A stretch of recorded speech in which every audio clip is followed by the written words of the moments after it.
Hi, everyone. It's Jessamine and Meg. We're back with Surviving UX. We are here to help you through the absolute agony of your UX design career. Today, we've got another great guest host to help us all survive UX. First, I want to give a standard disclaimer. Our program does not represent experience of a specific company or an employee. It does not disclose confidential information about anybody. It is just for entertainment purposes only. Thanks. So our guest host today is Associate Professor Lynn Dombrowski.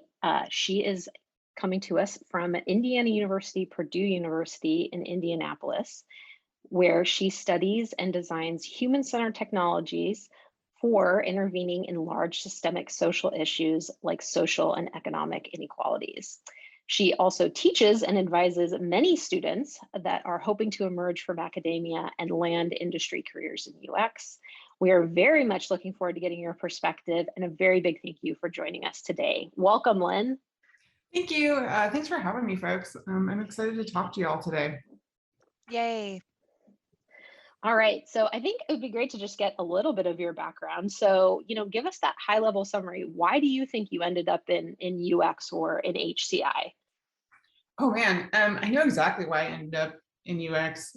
So in my undergraduate degree, it was basically a business programming degree where, you did a lot of back-end interfaces to databases and building a front end. And throughout my 4 years, it was a gift to learn the part that I was really good at. I was really good at programming, but I found it really tedious and boring after I understood what the human problem was and how technology could be helpful. And so I had a few conversations with professors where they were explaining oh, that's HCI. There's this new thing, because it was new at the time, right? Because I graduated from my undergrad in 2008? Yeah. And they're there's this new thing called HCI. And that's basically what HCI is, figuring out how can we apply technology to human problems. And I was cool, I want to do that, because programming, I'm fine at it, I'm super reasonable, I can figure stuff out, but once I know what the once I understand what the problem or what the solution ought to look like, I'm no longer interested in actually coding. So I think it's because I have attention deficit problems where I'm just oh, this is no longer interesting. Yeah, that's super interesting, because I often think that the reason I got into it was because of just how my mind works, how problem solving and doing puzzles is a very big part of just how my brain works naturally, and this particular profession just kind of lent itself to it. So it's kind of different for you, but in a similar way, it kind of works well for how your brain is already working. Yeah, I think I found a different kind of problems more interesting, right? It's not that technology, and I don't say that what I said does not denigrate. I think coding is actually really complicated and it can be super interesting. It just wasn't the kinds of problems that my brain wanted to chew on. So did you get any blowback when you were I'm out, I don't want to do the coding anymore, I'm going to go do the design? No, absolutely. It was a small it was a small program.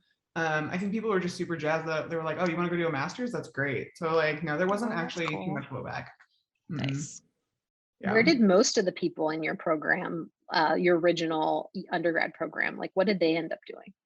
Gosh, I actually don't know, but I imagine most of them end up in local IT shops around Wisconsin, because that's where I'm from originally.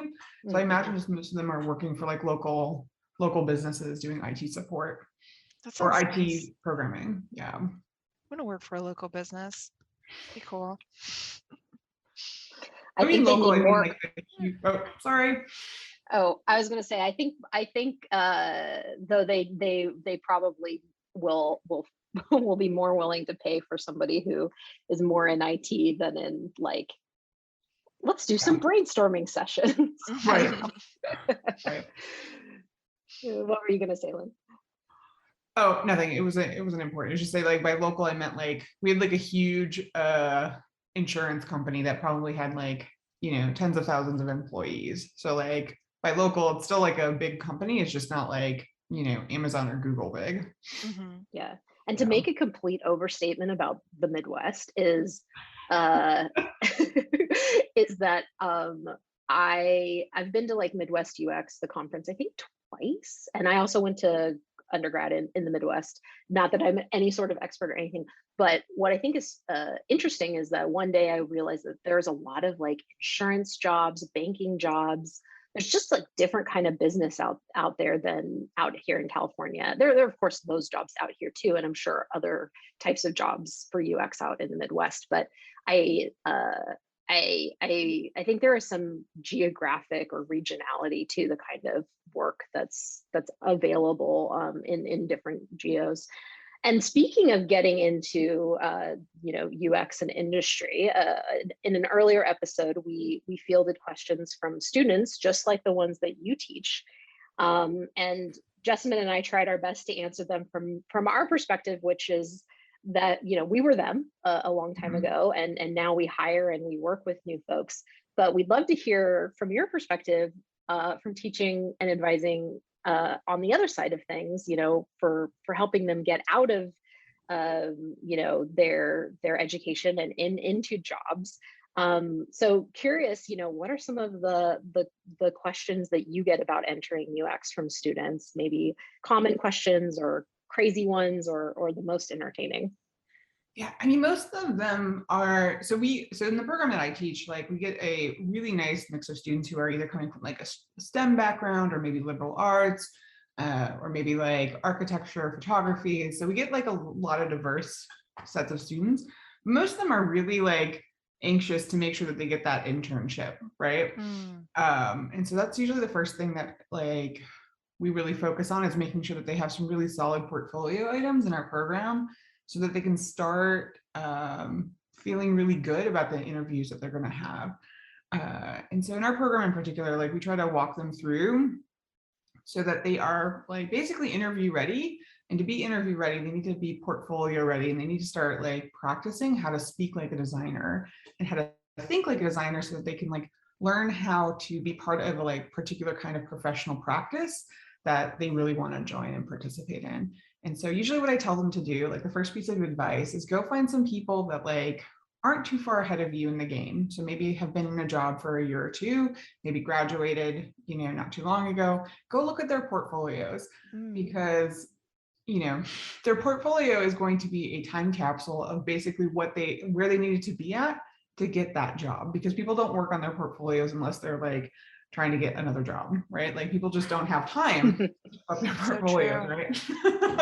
So like go look at their portfolios and try to get yours like basically up to snuff, is usually the big piece of advice that I give them. That's really good advice.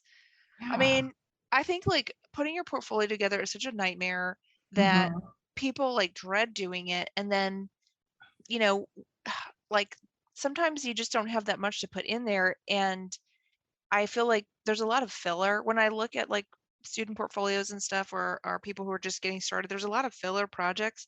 And I feel like there's a lot of like, I don't know, stuff where you're just like, is this really anything? It's like a lot of fluff. And I almost feel like I wish I'd just see like 1 or 2 projects that were like kind of decent, versus just like, here's 8 projects of just like something I thought about for 10 minutes. And now here's a big project about it. I kind of also feel like I'm sort of like blown away, honestly, when I see student work, like how prepared they're coming in as undergrads, trying to interview for internships and stuff. Like, I feel like, God, they're not even like getting started. Like they've already begun. They have so much coming out of their classwork, and they have so much coming out of like, hackathons and design jams and stuff like that. Like they have so many projects to share. It just kind of blows my mind, because they're not like learning about UX for the first time at work like I did. They are learning about it in school, which I did not. And so it kind of like, yeah, like it kind of freaks me out sometimes, honestly, because I'm like, these kids are more qualified than I am. Like they've got more projects than I do in my portfolio. Where do they get all this experience when they were 20 years old? How do they do that? It's nuts. Yeah, I think they're also just hungry, right? They're hungry for the experience because they want those, like that first couple of jobs to help them like set up. Also, you can't see my face, but I was totally nodding for all the things that you were saying, right? Of like, yes, like aim for quality versus quantity. That's super good advice. What else do kids want to know, or students want to, I mean, maybe all of your students young, or are some of them adults? Like some of them come back to school to start? Oh, sorry, I didn't mean to overtalk you. We have like a mix of students where like most of them are coming with a little bit of UX experience. And some of them are coming from like straight from undergrad. Once in a while, we'll get like some local talent that sort of like needs a UX master's degree to sort of like move up in their career. Maybe if they want to move up from like being, a designer to maybe like a manager. So they want to have that extra degree to sort of like help them and maybe also help like widen out their like expertise. So we do get a wide range of students. More recently, we've been getting a lot more international students, but those folks tend to be young, tend to be out like right out of undergrad, or maybe have had like 1 or 2 years of UX experience, but still need UX training because they're coming to the program for a reason, right? Which is they want to get the expertise and the experiences that they need to get the jobs that they want. Lots of diversity. Are there enough jobs out there? Are folks landing? How hard is it to get, into UX after your program? Are there enough jobs out there? Are you seeing folks go into the UX industry in technology companies or otherwise? Or are some of the students, taking those skills and applying them in other ways? So any good master's program, like worth its salt, no matter what kind of program it is, will track what students are doing afterwards, like what they're like, what jobs they're getting and like what salary they're getting, like right after graduation. And Really? yeah, every program that's worth like any professional program, sorry, I should be clear, any professional program that like, you're going into it because you want to be participating in a professional practice will absolutely track this. And we do as well. And what I can see from our numbers is that our students are doing great. Like they're doing fine. I mean, like there was some trouble with COVID and there's been some like murkiness because of COVID and like concerns around certain kinds of visas being able to be procured for some of our international students. But I think from what I can tell from the data the last time I checked at it, that is getting better for students right now, and like there's a little bit of there's a recovery happening, but there is still some like concerns folks were having around the economic downturn that happened, in the earlier parts of COVID, because COVID is still ongoing, right? So, but yeah, no, for the most part, like especially pre-COVID, like our students were doing great. Like, and I don't just say that to like rep my particular school, but like they were getting the jobs that they needed to, and I. Sorry, I feel a little bit like a used car salesman. I don't want to come off that way. When I was in grad school, one of the things that they did, which I thought was a brilliant move, was like when everybody was going out for internships and then also job offers, somebody put together like an anonymous Google spreadsheet, and everybody put in the offers that they were getting, how much they were getting offered, any benefits or stock or whatever it was, so you could see what like people's offers look like. I mean, it blew my mind. It blew my mind. It was like, gosh, I've never seen this kind of transparency. I used to see those like design salary surveys that would go out, like AIGA used to do those. Maybe they still do. And you could see like what people were getting paid. But then to have it like in real time from your class, it was amazing. And actually it did help me because I did end up negotiating my first design salary pretty well. I think I got like Good for you. extra signing bonus or something. I was really proud of myself. But like, I don't even know if I'd have the guts to do that today, to be honest with you.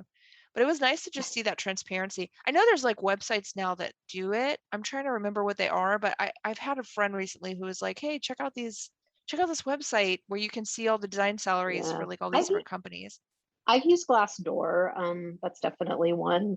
I think the challenge is that like you need to like narrow it by like the geo you're in, the kind of company you're working for, and that kind of stuff. And then you have to just hope that people have posted and enough in that category that it's really all that helpful.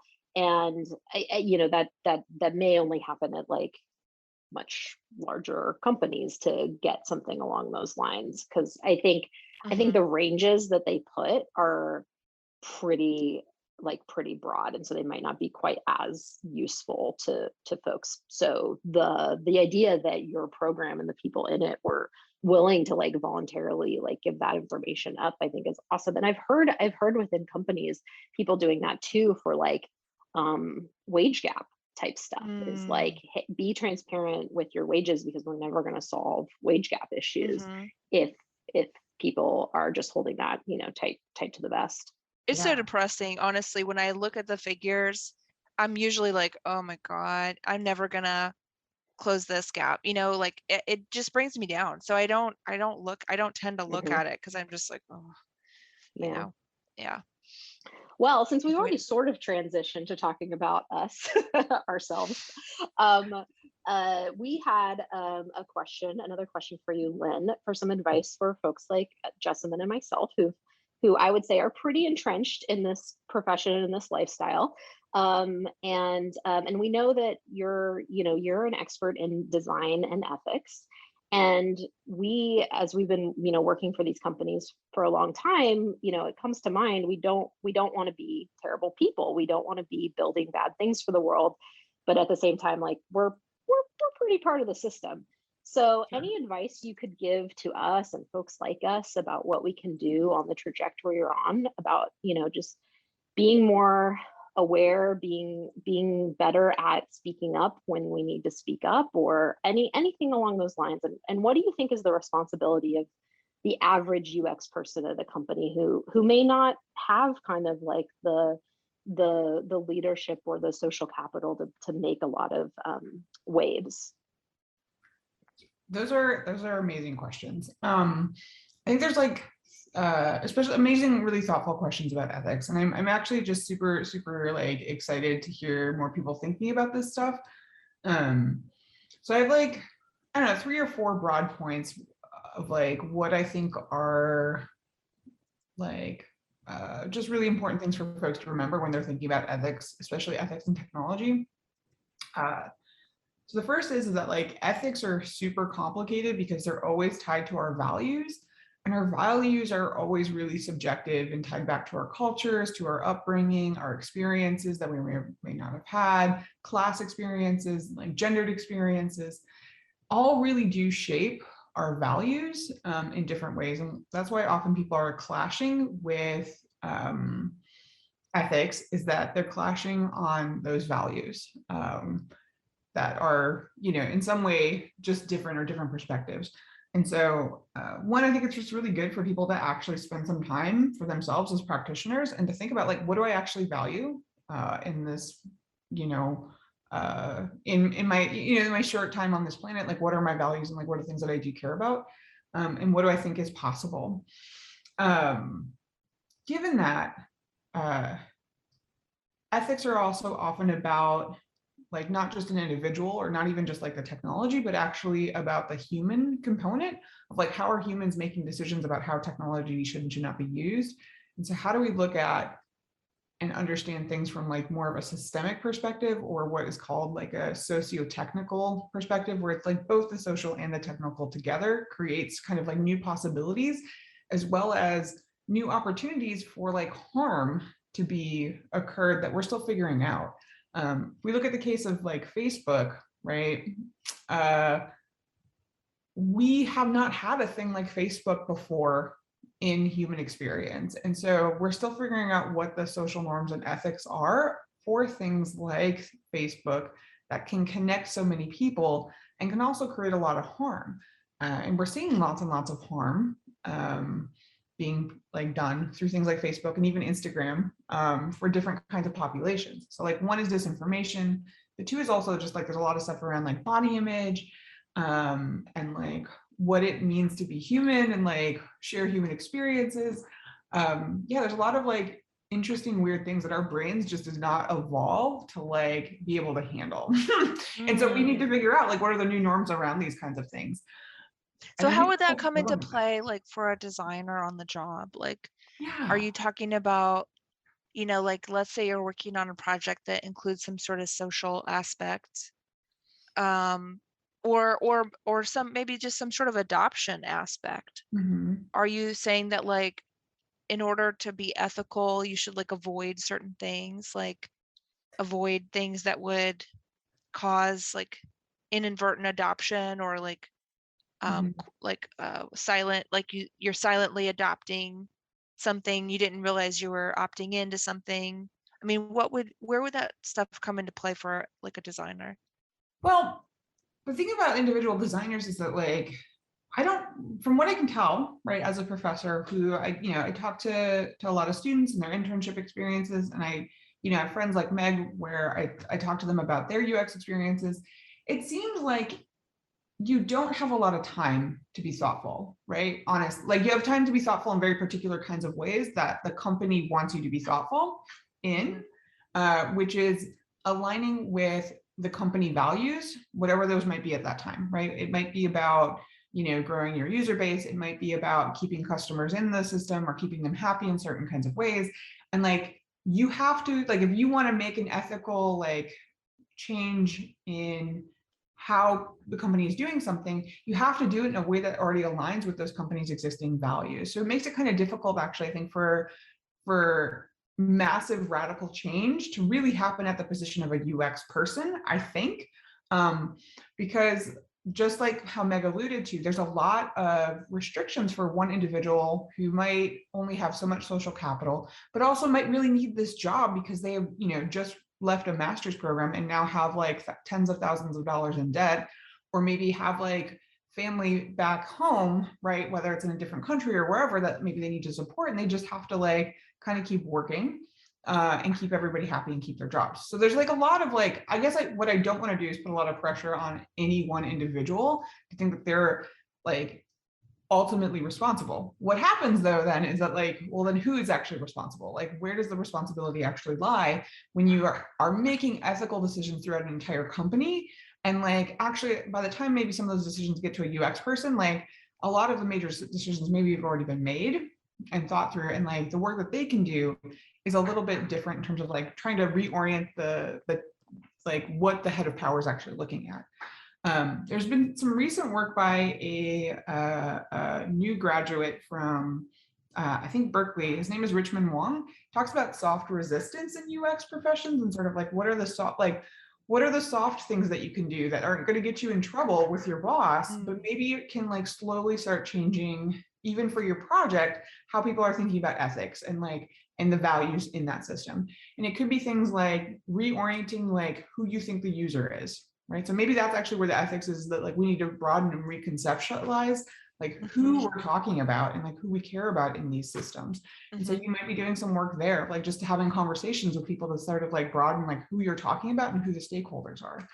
Or it might be about thinking about what kinds of resources might be shifted from like one project to another, or what you're doing. I'm still reading his work, so I haven't got a total grasp on it, but it seems like that is one way to think about like the possibilities of like what individuals will do. But I think there's also like a larger conversation that needs to happen, I think, actually around issues of like regulation and maybe unionization, where like it's not up to just one individual, but maybe like many individuals to like think through these issues. Because I think the problem is that like when you ask individuals to think through these issues, like the great thing about design is that we bring our subjectivity and like all of our prior knowledge to thinking about a problem.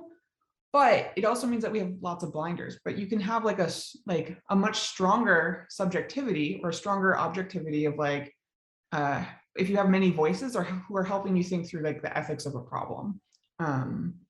Yeah, no, I think it's difficult, and I guess I'm just very careful to like not make individuals feel like they have this like ethical burden.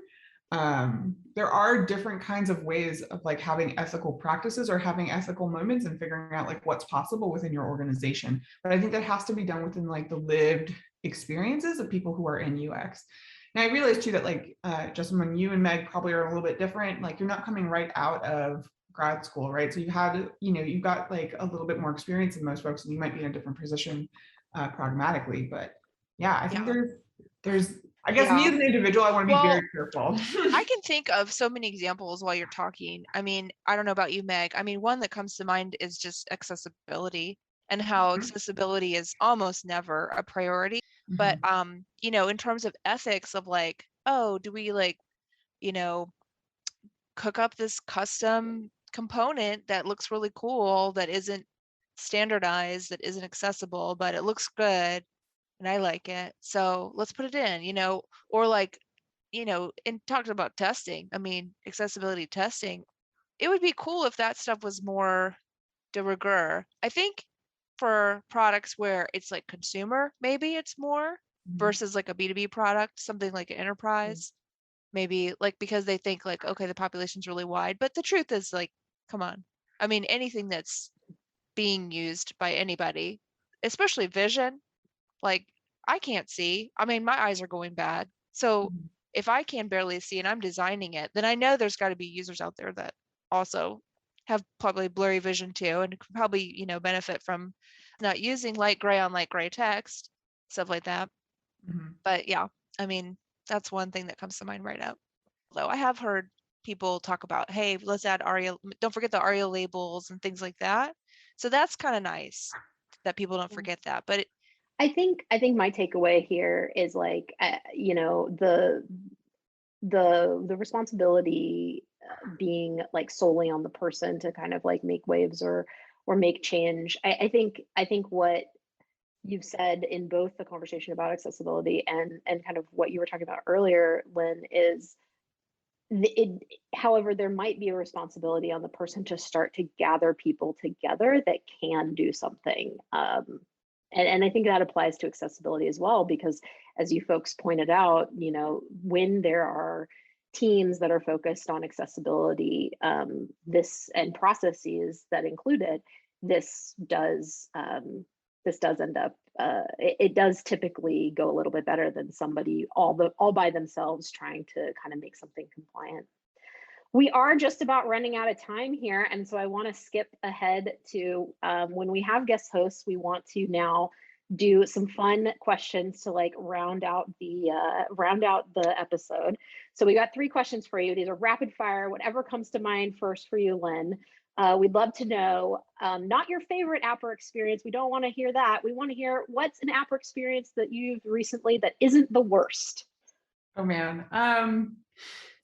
So I wasn't sure of like, I have 2 that I would think about for the context of this. So I spend way too much time on like both Instagram and probably my Kindle. So those must not be the worst if I'm choosing to come back. Awesome. Okay, and then in another episode, we talked about some funny domain words that come out of UX or HCI. What's a funny or fancy word or concept that comes to mind that's really domain specific? I can't remember what this term is called, but last week, my students had a field day with this, like trying to wrap their heads around this idea that basically like prettier things work better. Like people think that like if something is nicer looking, that it actually works better, and like the usability of it will be considered to be better by the user. And I can't remember what this term is called, and I should, because we just talked about it, but like they just had a feel like they were just like, what is this? Because it was just like rocking their brains, where they're like, what do you mean that prettier things work better? Or like people think that they work better. But yeah, there's a bunch of like scholarship that suggests that this is very likely to be the case, that people perceive tools that look nicer, that they're going to work better, or they're just less annoyed with the usability problems that may exist. Interesting. It sounds like one of those biases that you'll see on those like big bias sheets that I love. Okay, and our last question for you is like, since this is about surviving, thinking in the short-term future, what's one do and one don't you're keeping in mind for the week ahead for you in your life? I think my do is going to be to like try to make sure to sleep enough, and my don't is to like make sure to say no when I need to say no more often. Awesome. Yes, and those are definitely 2 things we could even dive into more, but unfortunately we are running out of time. That is all the time we have for today. Lynn, thank you so much for all of your entertaining stories and your great advice for us all. We really appreciate you coming on the show, and we perhaps we can have you back for more topics in the future that we didn't get to today. So to close us on out, don't forget, send us any of your questions about Surviving UX to our Gmail at survivingux@gmail.com, and we will see you next time.